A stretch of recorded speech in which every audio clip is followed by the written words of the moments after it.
ছোটকাল থেকেই সবার ধারণা ট্রেন দুই দিক দিয়েই চলতে পারে। তবে জানেন কি, ট্রেন দুই দিক দিয়ে চলতে পারলেও এর উল্টো এবং সোজা দিক আছে। এবার প্রথমবারের মতো দেশে তৈরি হয়েছে টার্ন টেবিল, যার মাধ্যমে এখন থেকে আর ইঞ্জিনের উল্টো দিকে ট্রেন চালাতে হবে না চালকদের। এমনকি ইঞ্জিনের চাকার ক্ষয়, সময় এবং পথ সাশ্রয় হবে।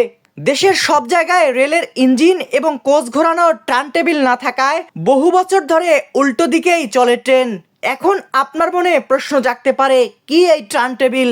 কেনই বা ট্রেনের ইঞ্জিন বা বগি এই টার্ন টেবিল দিয়ে ঘোরানো দরকার? একটি কোচ বা ইঞ্জিনকে নির্দিষ্ট সময় অন্তর টার্ন টেবিলের ওপর রেখে ঘোরানো হয়। এতে বাঁদিকের চাকা ডান দিকে, ডান দিকের চাকা বাঁ দিকে চলে যায়। ফলে দুই পাশের চাকা সমানভাবে ক্ষয় হয়। এতে চাকার স্থায়িত্ব বাড়ে, এমনকি চাকার স্থায়িত্ব বাড়ে এবং দুর্ঘটনার ঝুঁকিও কমে। ধন্যবাদ। টার্ন টেবিল হচ্ছে এমন একটি স্থাপনা যেটা সাহায্যে মূলত লোকোমোটিভ, যেটাকে আমরা ইঞ্জিন বলি, এটা ঘোরানো হয় এবং আমাদের কোচ ঘোরানো হয়। ইঞ্জিন ঘোরানোর কারণ হচ্ছে চালক যেদিকে থাকবে ইঞ্জিনের গতিপথও যেন সেই দিকেই হয়। এতে চালকের সিগন্যাল দেখতে সুবিধা হয় এবং দুর্ঘটনা ঘটার সম্ভাবনা হ্রাস পায়। আর কোচ ঘোরানোর কারণ হচ্ছে যে কোচের উভয় পাশের চাকার ক্ষয় যেন সমান হারে হয়, এটা নিশ্চিত করার জন্য কোচ ঘোরানো হয়। কারণ চাকার একদিকে যদি চাকা ক্ষয়প্রাপ্ত হয় তাহলে চাকার আয়ু কমে যায়, আর উভয় পাশে যদি সমানভাবে ক্ষয় হয় তাহলে আয়ুটা কমপক্ষে 8 গুণ বৃদ্ধি পায়। এটা আমাদের অর্থের সাশ্রয় ঘটে। একটা টার্ন টেবিল নির্মাণের উদ্যোগ নিয়ে আমার সিএমই স্যার জনাব মোহাম্মদ কুদরতি খুদা স্যারের নির্দেশনা এবং পরামর্শ তত্ত্বাবধানে এটা আমরা করি। আমাদের জিএম স্যার এটা প্রশাসনিক অনুমোদন দেন এবং শেষ পর্যন্ত আমরা এটা সফলভাবে আমরা নির্মাণ করি। করার পরে আমরা এটা লোড ট্রায়াল করি এবং এটা সঠিকভাবে রান করে সফল হয়েছে। লোড ট্রায়াল করেছি, এখন উদ্বোধনের অপেক্ষা। আমরা আমাদের ঊর্ধ্বতন কর্তৃপক্ষ, আমাদের সিনিয়র স্যারদের নির্দেশ পেলে আমরা একটা দিনক্ষণ ধার্য করে আমরা অফিসিয়ালি একটা উদ্বোধন করবো ইনশাল্লাহ। দীর্ঘদিন পরে হলেও ঢাকা এবং পার্বতীপুরের মতো লালমনিরহাটেও টার্ন টেবিল নির্মাণ করা হয়েছে। এখানকার টার্ন টেবিলটি ছিল ব্রিটিশ আমলের। প্রায় 3 দশক ধরে বিকল থাকা এই টার্ন টেবিলটি 25 লাখ টাকা ব্যয়ে আবারও সংস্কার করা হয়েছে। রেলের কর্মকর্তারা বলছেন, লালমনিরহাট থেকে ঢাকা 4টি ট্রেন চলাচল করে। টার্ন টেবিলটির কারণে ট্রেনগুলোর বগি ও ইঞ্জিনের চাকার ক্ষয়, সময় ও পথ সাশ্রয় হবে।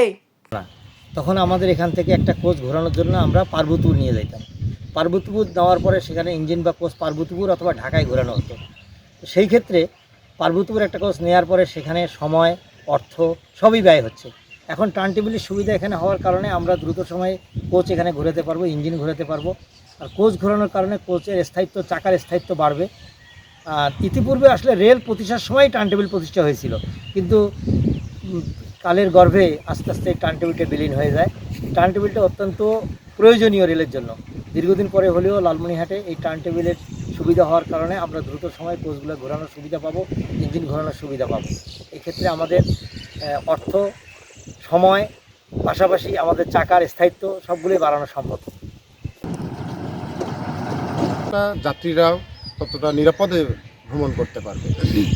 একটা গাড়ির সব থেকে মূল্যবান জিনিস হচ্ছে চাকা। এই টার্ন টেবিলের কারণে চাকার পরিবর্তন হলে চাকা ক্ষয় কম হবে এবং নিরাপদভাবে যাত্রীরা ট্রেন চলাচল করতে পারবে। ধন্যবাদ জানাই। লালমনিরহাট রেলওয়ে স্টেশনের আধা কিলোমিটার উত্তর পূর্ব দিকে সিকলাইন এলাকায় 9 শতক জমির ওপর টার্ন টেবিলটি নির্মাণ করা হয়েছে। এটি 350 টন ভার বহন করতে সক্ষম। স্থাপনাটির 3 ধাপে পাকা দেয়াল রয়েছে, যা সীমানা প্রাচীর, সুরক্ষা প্রাচীর ও লাইন দেয়াল নামেও পরিচিত। এর মেঝে আরসিসি ঢালাই দেয়া।